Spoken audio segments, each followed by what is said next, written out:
ઠાસરા તાલુકાના 100 થી વધુ કોંગ્રેસના કાર્યકર્તા ભાજપમાં જોડાયા. નડિયાદ કમલમ ખાતે રમેશ દેસાઈ, પ્રમુખ નૈનાબેન પટેલ, ઠાસરાના ધારાસભ્ય યોગેન્દ્રસિંહ પરમાર, જિલ્લા મહામંત્રી અને હોદ્દેદારોની હાજરીમાં કાર્યકર્તાઓ જોડાયા હતા. ખેડા જિલ્લાના ભાજપના પ્રભારી રમેશ દેસાઈએ કોંગ્રેસ કાર્યકર્તાઓને ખેસ પહેરાવી ભાજપમાં આવકાર આપ્યો હતો. ઠાસરા તાલુકામાં વર્ષોથી કોંગ્રેસનું રાજ રહ્યું છે.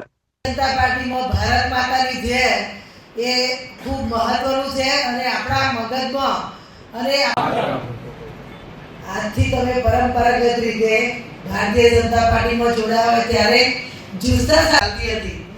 સમયના અભાવે બે ત્રણ દિવસ આમ તેમ થયું, પણ આજે ખૂબ સુંદર યોગ. મારું નામ નીતિરાજસિંહ પ્રવીણસિંહ રાઠોડ છે ને ઠાસરા વિધાનસભા 119ના મત વિસ્તારના અમે કોંગ્રેસના જૂના કાર્યકરો હતા, જે આજે ભારતીય જનતા પાર્ટીની વિકાસની નીતિને જોઈ ને એનાથી પ્રેરણા લઈ અને અમે બધા જ યુવાનો બહોળી સંખ્યામાં ભારતીય જનતા પાર્ટીનો આજે અમે કેસ ધારણ કર્યો છે. કેટલા કાર્યકર્તાઓ? લગભગ 90 થી 100 કાર્યકર્તાઓએ આજે અમે ભારતીય જનતા પાર્ટીનો કેસ ધારણ કર્યો છે. કોંગ્રેસમાં કેટલા સમયથી કામ કરતા હતા? કયા હોદ્દા પર કામ કરતા? પહેલાં 2017ની અંદર એઆઈસીસીની અંદર ઉપપ્રમુખની જવાબદારી નિભાવી ચૂક્યો છું અને ગઈ પંચવર્ષની અંદર એક પૂર્વ તાલુકા પંચાયત સદસ્ય તરીકેની પણ કામગીરી મેં કરેલી છે કોંગ્રેસ પાર્ટી. તમે હવે ભાજપમાં કેમ આવ્યા? બસ ભાજપની યુવાઓને પ્રેરણા આપવાની નીતિ અને એક વિકાસની જે નીતિ છે એનાથી પ્રભાવિત થઈને અમે તમામ યુવાનો સાથે ભારતીય જનતા પાર્ટીમાં જોડાયા છીએ.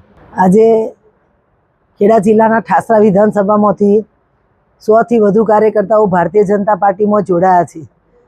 ખેડા જિલ્લા કમલમ ખાતે મારી સાથે જિલ્લાના પ્રભારી માન્ય શ્રી રમેશભાઈ દેસાઈ, ઠાસરા વિધાનસભાના યુવા ધારાસભ્ય માન્ય શ્રી યોગેન્દ્રસિંહજી અને મારા મહામંત્રી સંગઠન સાથે ખેડા જિલ્લાના ઠાસરા વિધાનસભાના 100 જેટલા કાર્યકર્તાઓ કમલમ ખાતે ભારતીય જનતા પાર્ટીમાં જોડાયા હોય ત્યારે હું ચોક્કસ કહીશ કે કોંગ્રેસમાંથી પૂર્વ હોદ્દામાં જવાબદારીમાં રહી ચૂક્યા, જિલ્લાના પણ અનુસૂચિત જાતિ મોરચાના પ્રમુખ, ઉપપ્રમુખ, તાલુકામાં પણ વિવિધ મોરચાની જવાબદારીઓ સંભાળતા અને કોંગ્રેસની જવાબદાર કાર્યકર્તા તરીકે આજે ભારતીય જનતા પાર્ટીમાં જોડાણ થઈ રહ્યું હોય ત્યારે એમની સાથે ખેડા જિલ્લાના ઠાસરા વિધાનસભાના તમામ ગામમાંથી ને તમામ બૂથમાંથી કામ કરતા બૂથના જવાબદાર કાર્યકર્તાઓ પણ એમની ટીમ સાથે જ્યારે આજે ભારતીય જનતા પાર્ટીમાં જોડાયા હોય ત્યારે અમે બધા જ સંગઠન સાથે એમને ભારતીય જનતા પાર્ટીમાં વિધિવત રીતે જોડાણ કર્યું અને એમને આવકાર્યા છે.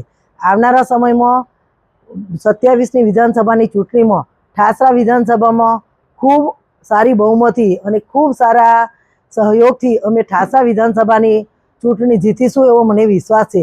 કેમ કે ઠાસરા વિધાનસભાની સીટ અમારા યુવા ધારાસભ્યના નેતૃત્વમાં ખૂબ સારી રીતે ત્યાં ભારતીય જનતા પાર્ટીનો વ્યાપ પણ વધ્યો છે અને જે કંઈ નાનું મોટું કોંગ્રેસના જવાબદાર હોદ્દેદારો હતા એ બધા જ આજે કોંગ્રેસ પાર્ટી છોડીને ભારતીય જનતા પાર્ટીમાં ઉત્સાહ સાથે જોડાયા હોય ત્યારે મને વિશ્વાસ છે કે આવનારા વિધાનસભામાં ઠાસરા વિધાનસભામાં ખૂબ સારી બહુમતીથી અમારી વિધાનસભા જીતીશું.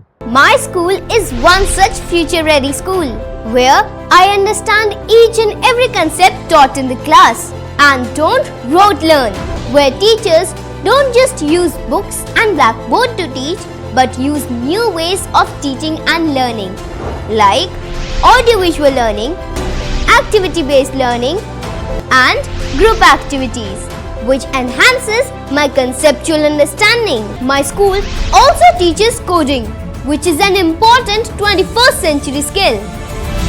Not just that, I get an opportunity to showcase my skill on a national platform. And with all this, I acquire important skills that make me future ready and confident. Would you also like to know where is my future ready school? Visit now and see for yourself.